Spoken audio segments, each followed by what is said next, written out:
दुई दुई पटक चाहिँ शाम्बले एकचोटि परेपछि त चेतेनन्। त्यसकारण भगवान शिवजीले ब्रह्मालाई एकपटक सन्तहरूको अगाडि कस्तो हिसाबले व्यवहार गर्नुपर्छ भनेर सोद्धा ब्रह्माले दुईटा श्लोक सुनाउनु भएको थियो कि कस्तो व्यवहार गर्नुपर्छ भन्दा देवता गुरु एवं ब्राह्मण आदिको अवज्ञा बुद्धिमान व्यक्तिले कहिले पनि गर्न हुँदैन। सदैव यी तीन व्यक्तिहरूका लागि देव गुरु एवं ब्राह्मण यिनको अगाडि विनम्र रहेर मधुर वाणी बोल्नुपर्छ, नत्र शाम्बको जस्तै हुन सक्छ। शाम्बका पो पिता स्वयं भगवान श्रीकृष्ण हुनुहुन्थ्यो, उपाय लागिहाल्यो। हाम्रो त कुनै उपाय छैन। यसकारण यी तीनका अगाडि सधैँ विनम्र रहनुपर्छ र मधुर वचनद्वारा व्यवहार गर्नुपर्छ भन्दै सूर्यनारायणको 12 मूर्तिहरूको वर्णन, जो सूर्यनारायणका 12 हामीले नामहरू भन्यौँ, ती 12 स्वरूपको झाँकीको वर्णन गर्दै देवर्षि नारदद्वारा सूर्यको विराट रूप एवं प्रभावको वर्णन गर्दै तत्पश्चात भगवान सूर्यको परिवार जो हामीले चर्चा गरिसक्यौँ, पत्नी छायाबाट 3 सन्तान एवं संज्ञाबाट 3 सन्तान एम यमुना आदि अश्विनी कुमार सहितको चर्चा गऱ्यौँ र सूर्य भगवानलाई नमस्कार एवं प्रदक्षिणा गर्नाले कस्ता फल प्राप्त हुन्छन् र अझ विशेषतः विजया सप्तमीमा व्रत बस्नाले सूर्यनारायणको के फलहरू प्राप्त हुन्छन् भन्ने सम्बन्धमा चर्चा गर्दै अगाडि गएर 12 आइतबार 12वटा आइतबारको वर्णन एवं नन्दादित्य व्रतको वर्णन, भद्रादित्य, सौम्यादित्य र काम आदित्यवार व्रतको विभिन्न विधिको निरूपण गर्दै पुत्रद जय अनि जयन्त सम्यक आदित्यवार व्रतको वर्णन गर्दै विजय आदित्यमुख र हृदयवार व्रतको समेत वर्णन गरेर यस अध्याय यस खण्डमा रोगा एवं महाश्वेत अवतार व्रतको विधि बताउनुहुन्छ र तत्पश्चात ब्रह्माजीले दण्डीलाई नै सूर्यदेवको पूजामा विविध उपचार, पञ्चोपचार, षोडशोपचार, 64 उपचार आदि सम्बन्धमा चर्चा गर्दै तिनको फल एवं निवेदन कसरी गर्छन् त्यसको महात्म्य बताउँदै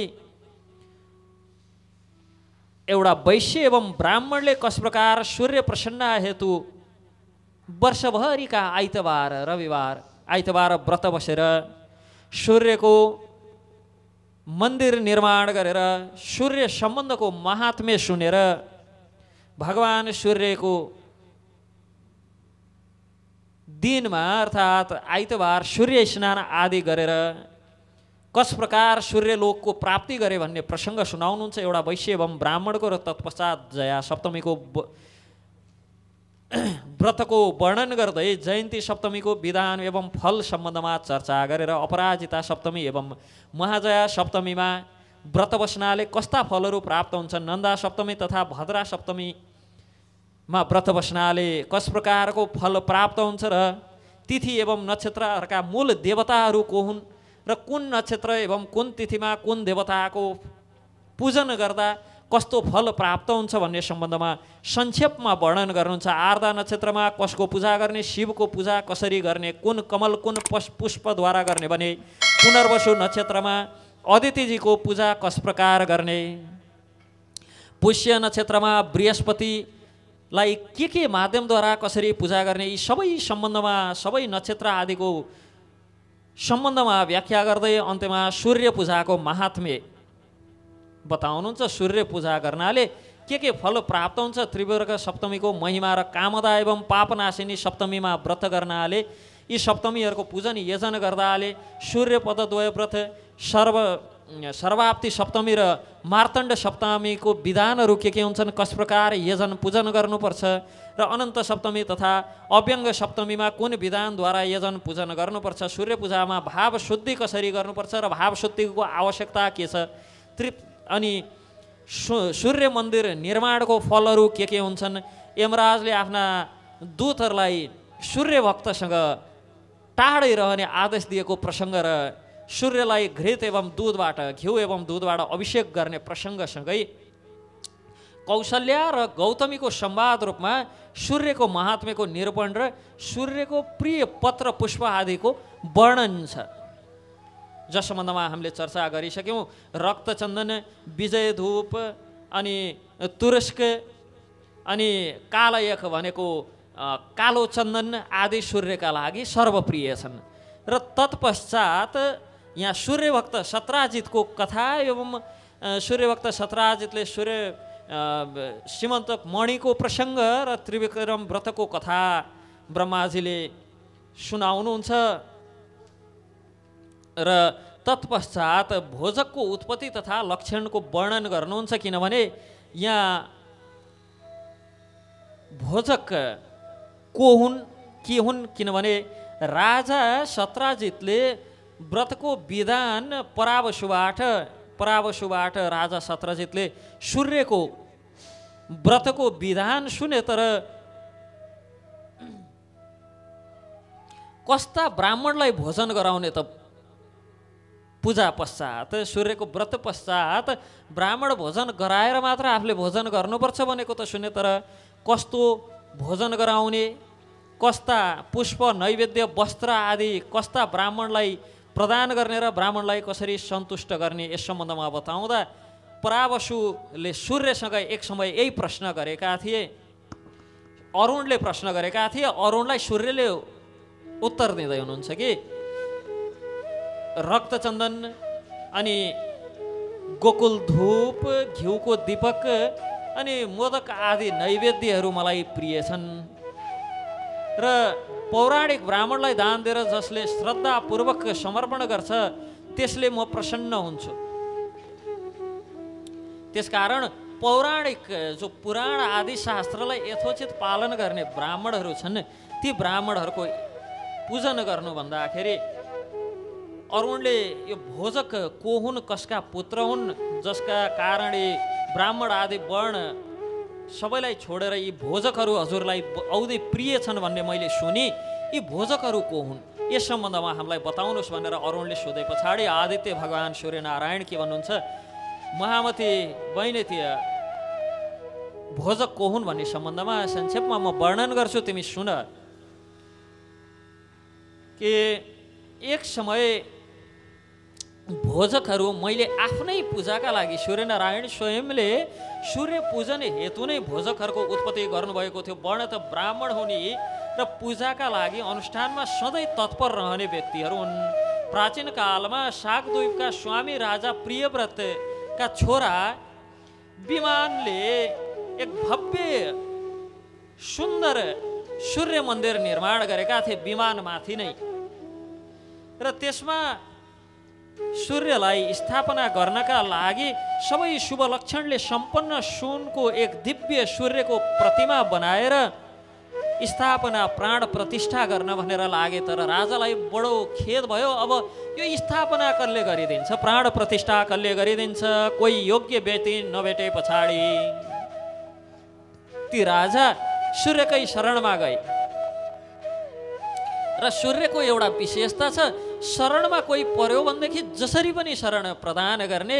नरनारायण ऋषिले उस समयमा शास्त्र कवच नाम गरेको यो घण्टाकर्ण भन्ने एउटा प्रजाति हुन्छ असुरहरूको। घण्टाकर्ण किन भनेको भने तिनले कानमा घन्टी झुन्ड्याएर हिँड्छन्, कर्णमा घन्टी झुन्ड्याउने भएर घण्टकर्ण।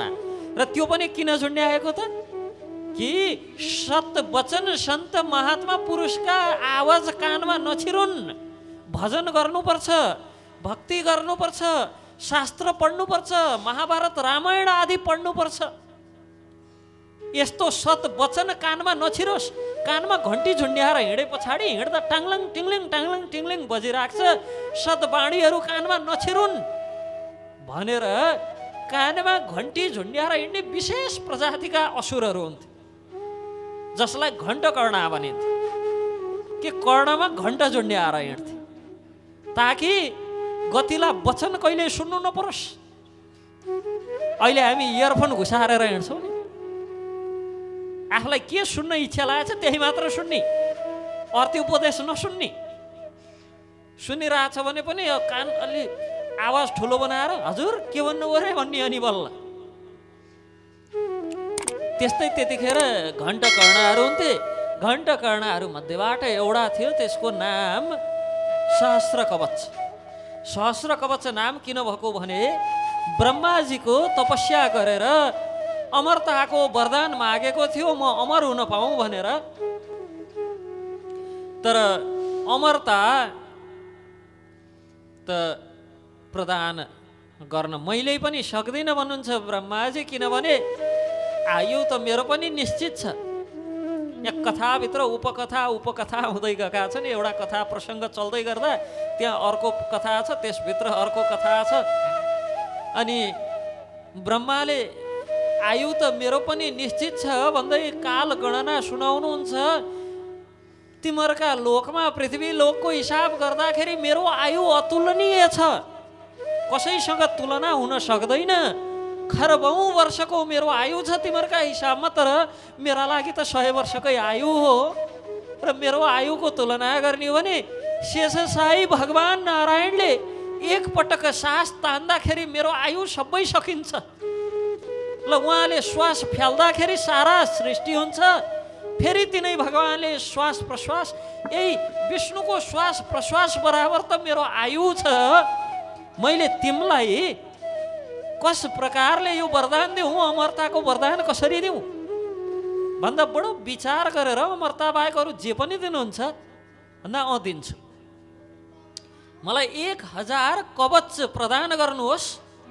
त्यस्ता कवचहरू जो कवच एउटा कवच विदीर्ण गर्नका लागि, एउटा कवच तोड्नका लागि 10,000 वर्ष तपस्या गर्नु परोस्। एउटै कवच तोड्नका लागि 10,000 वर्ष तपस्या गर्नु परोस्। त्यस्ता कवच कतिवटा चाहिए मलाई? 1000वटा। सहस्र कवचले सुसज्जित भएका कारण त्यसको नाम सहस्र कवच भयो। र त्यो सहस्र कवच अब के गर्न लाग्यो त भन्दा, कसैले तपस्या गर्न लागेको देख्यो भने, कसैले कतै तपस्या गर्न लागेको देख्यो भने कतै 10,000 वर्ष तपस्या गरिहाल्ला कि, र मेरो एउटा कवचलाई तोडिहाल्ला कि, यस्तो विचार गरेर तपस्या गर्नै दिँदैन थियो। कतै तपस्या गर्न बसेका व्यक्तिहरू छन् भने तिनलाई गएर मारिहाल्थ्यो, लखेटिहाल्थ्यो, धपाइहाल्थ्यो। यो आसुरिक स्वभाव। र तत्पश्चात अब कतै तपस्या हुनै दिँदैन, कतै जप ध्यान आदि यज्ञ आदि केही गर्नै दिँदैन। यस्तो देखे पछाडि सबैभन्दा समस्या, सबैभन्दा तनाव त ब्रह्मालाई नै हुन्छ फेरि। किन? अब ब्रह्माको सृष्टि त गन्जा गोल नै पार्दिने भए। त्यही भएर ब्रह्माले स्वयं भगवान श्रीहरिसँग प्रार्थना गर्नुहुन्छ, प्रभु वरदान त दिइहालेँ, तर वरदानको फल अहिले आफैले भोग्न नसक्ने देवता आदि त भोकै मर्ने भए। किन? यज्ञ आदि दान तप केही हुनै दिँदैन, त्यसले धर्म कर्म त केही गर्नै दिँदैन। तत्पश्चात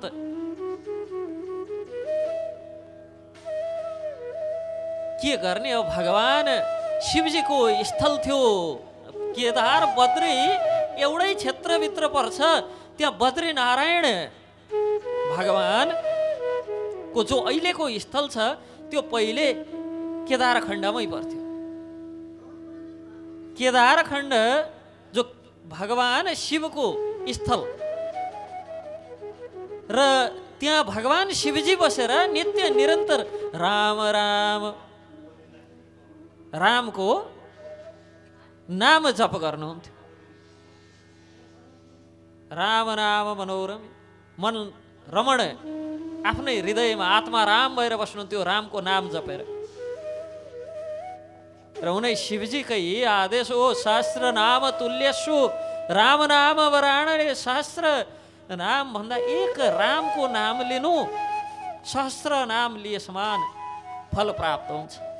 त भगवान त्यहाँ बसेर, शिवजी त्यहाँ बसेर राम राम यस्तो जप गर्दै त्यो तीर्थ, त्यो पुण्यभूमि, त्यो तीर्थस्थल, त्यो तपोभूमिको यस्तो तेजले सुसम्पन्न भएको थियो कि त्यहाँ कुनै पनि कार्य एक पटक गर्नाले 10,000 गुणा फल प्राप्त हुन्थ्यो। त भगवान विष्णुले त्यही स्थल मागेर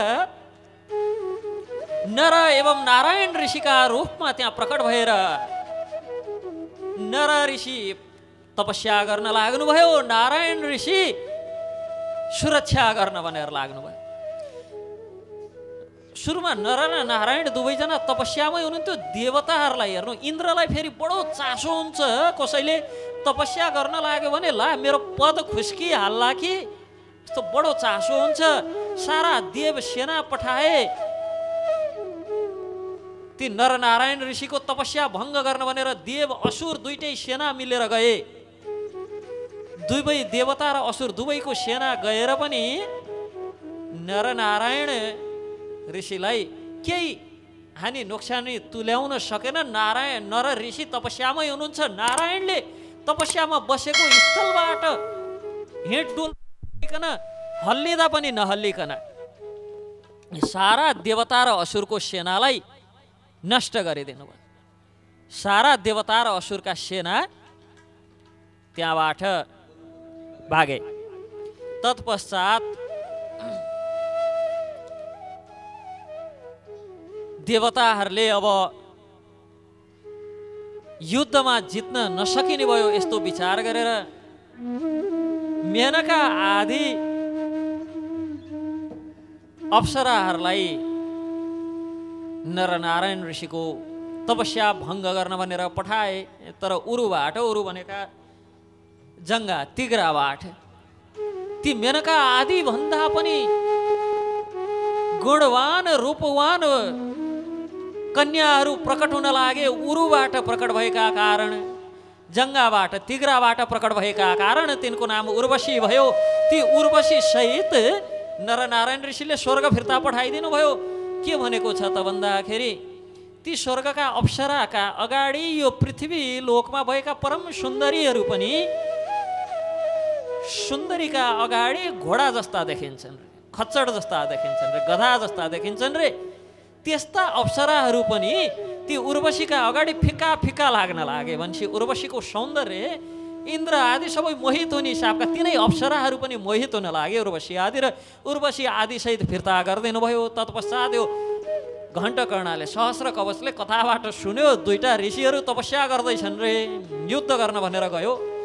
प्रसङ्ग बडो लामो छ, संक्षेपमा सुन्छौँ कि जब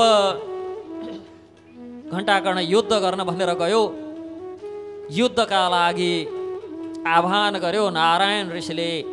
युद्ध गर्न लाग्नुभयो। नर ऋषि तपस्यामै हुनुहुन्छ। 1 वर्षसम्म नारायणले युद्ध गर्नुभयो। नर ऋषि तपस्यामा हुनुहुन्थ्यो। त्यो स्थानको विशेषता के थियो त भक्त सज्जनहरू? कुनै पनि कार्य एक पटक गरेको कार्य 10,000 गुणा फलप्रदायक हुन्छ। बद्रिकाश्रमको त्यो महात्म्य थियो, महत्ता थियो। किनभने भगवान शिवजीले त्यसै स्थानमा बसेर राम नामको अनुष्ठान गर्नुभएको, राम राम आदि जप्नु भएको स्थान, त्यो तपोबलले त्यो स्थान यसै दिव्य भइसकेको थियो, पवित्र भइसकेको। र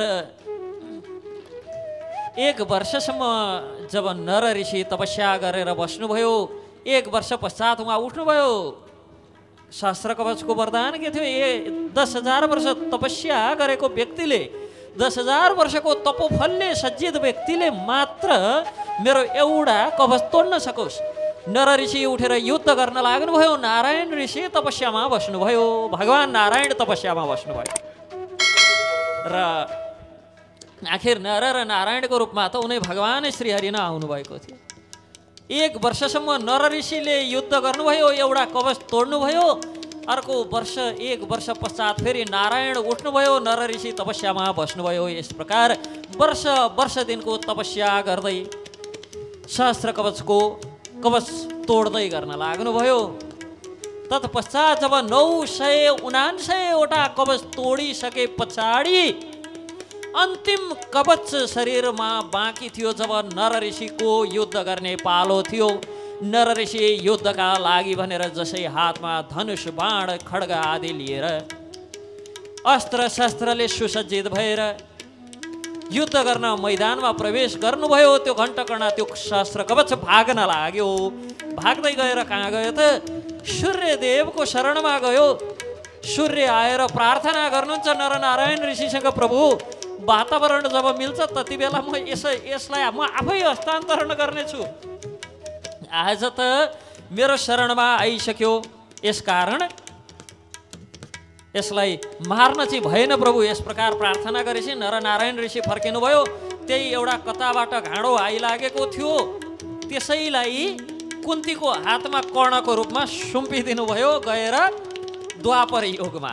यो घटना सत्ययुगमा भएको, सत्ययुगदेखि द्वापर युगसम्म सूर्यलोकमा सूर्यकै छत्र छायामा लुकेर बसेको थियो। र त्यसै गरी अब जब यी प्रियव्रतका पुत्र सूर्यको शरणमा गए, हजुरको प्रतिमा निर्माण गरेँ प्रभु, तर हजुरको प्रतिमाको प्राण प्रतिष्ठा गर्नका लागि योग्य व्यक्ति मैले फेला पारिन, योग्य ब्राह्मण मैले कोही फेला पारिन। यसकारण कृपा गर्नुहोस्, कसरी मैले यो कार्य सफल गरेँ, कसरी मैले हजुरको